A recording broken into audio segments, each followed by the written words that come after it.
Hi guys, cute ফ্যামিলির পক্ষ থেকে সকলকে স্বাগতম। মুইঠা পিঠা কিভাবে বানাতে হয় তা আপনাদের আজকে আমি দেখিয়ে দিব। দেখেন তাহলে এই মুইঠা পিঠা কিভাবে বানাতে হয় ভিডিওটা আপনারা সকলে সম্পূর্ণ দেখবেন, শুরু থেকে শেষ পর্যন্ত দেখার চেষ্টা করুন। তাহলে দেখেন শুরু করা যাক। দেখেন আমি একটা সিলভারের পাত্র নিয়েছি, পাত্রতে দেখেন কিছু চালের গুঁড়ি নিয়েছি। এখানে লবণ দিব 1 চামচ পরিমাণ মতো লবণ দিয়ে দিবেন। দেখেন লবণও দিয়ে দিয়েছি। এখন এই গুঁড়োগুলো ভাজতে হবে। কিভাবে কতটুকু পরিমাণ ভাজা লাগে আপনারা সকলেই দেখবেন।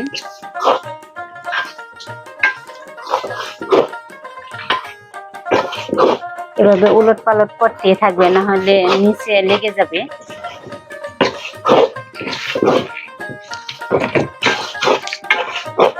সেই নেরা পিঠা খেতে অনেক মজা।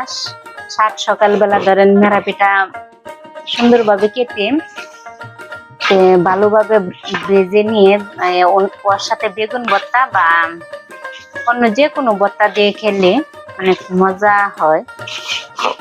আপনাদের আমি আজকে সেটাই দেখাবো। আপনারা শুরু থেকে শেষ পর্যন্ত সবাই দেখতে থাকেন আমি কিভাবে মুইঠা পিঠা বানাই।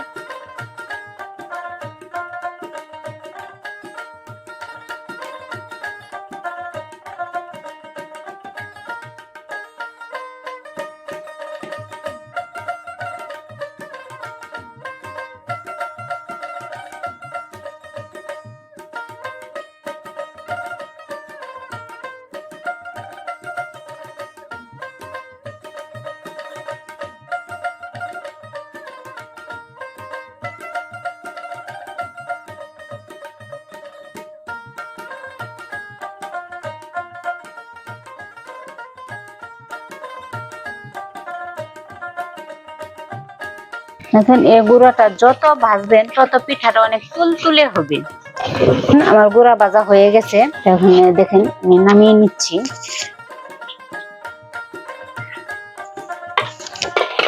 এভাবে নামানোর পরে আপনি এই যে জগ থেকে পানি রাখবেন, পানিটার সাথে সাথে অল্প পরিমাণে পানি এভাবে ঢেলে দিবেন। তার কারণ হচ্ছে পানির সাথে সাথে না ঢাললে আপনার এই আঠা বাঁধে না।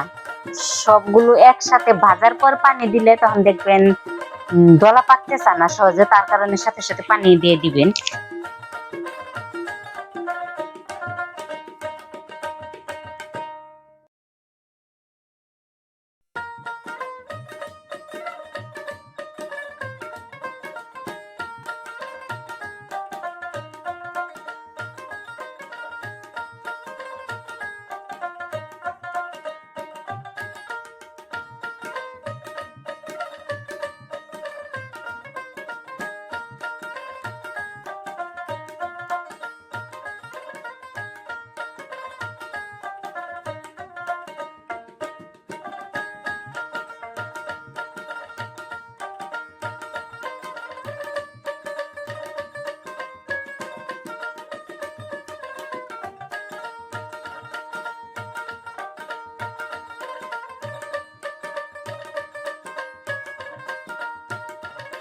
দেখেন মুইঠা পিঠা বানানোর জন্য আমি এই যে পাতিলে পানি দিয়েছি। দেখেন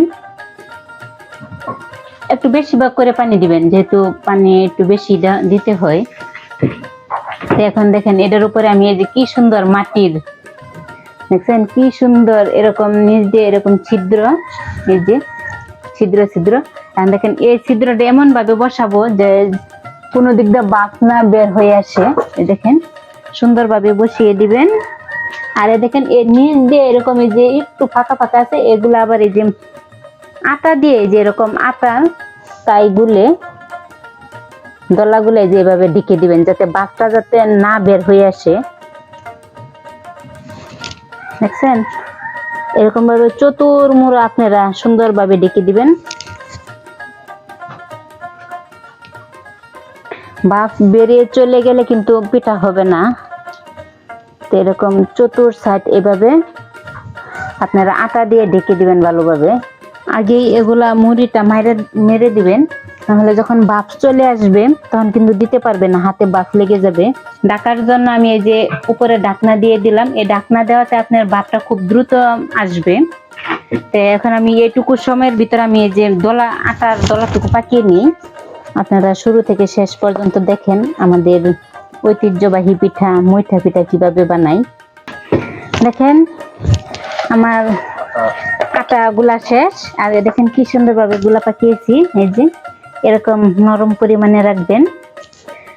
এখন আমি আপনাদের পিঠা বানিয়ে দেখাবো যে কিভাবে আমাদের মেরা পিঠা বা মৈঠা পিঠা যে যে অঞ্চলে যে নামে চিনেন, তে আপনারা দেখলেই বুঝতে পারবেন আমি কিভাবে সুন্দরভাবে মৈঠা পিঠাগুলো বানাই। দেখেন এটা হচ্ছে 2 হাতের কাজ। প্রথমে এই লাড্ডু দিয়ে শুরু করলাম। আপনারা দেখেন কি সুন্দর লাড্ডু হয়েছে।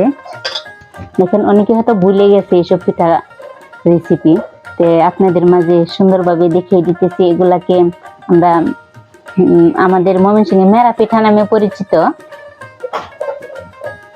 দেখছেন আমার ছোট্ট সোনামণি, দেখছেন ও হাত ঘুরাইতেছে। এই তো এভাবে বাচ্চাদের আপনারাও কাছে বসিয়ে রেখে এভাবে নানান রকমের পিঠা বানাবেন, তাই বাচ্চারাও শিখে যাবে। তারাও অনেক আগেকার দিনের পিঠার একটা মনে রাখতে পারবে।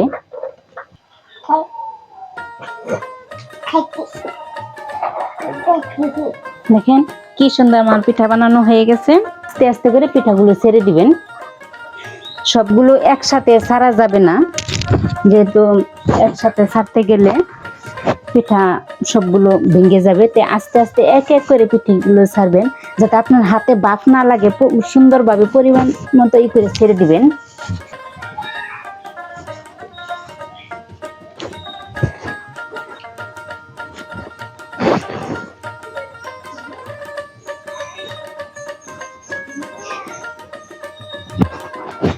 এখন আমি পিঠাগুলো সুন্দরভাবে ভালোভাবে ডেকে দেবো, যাতে একটু ভাপ চতুর্দিকে না বেরিয়ে আসে। আমার পিঠা দেওয়া শেষ। এটা ভালোভাবে সিদ্ধ হওয়ার জন্য কমপক্ষে 1 ঘন্টা। দেখেন 1 ঘন্টা পর ফিরে আসলাম।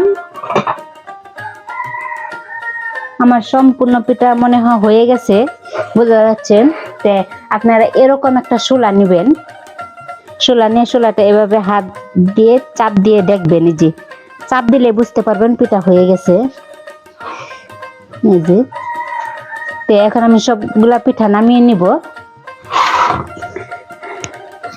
আম্মু সরো, আম্মু সরো, তে বাবা সরো সরো, হ্যাঁ সরো।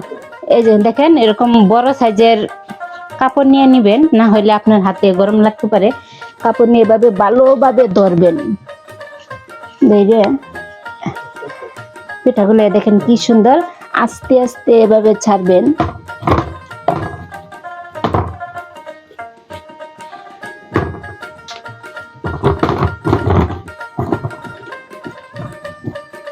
দেখেন কি সুন্দর পিঠা হয়ে গেছে।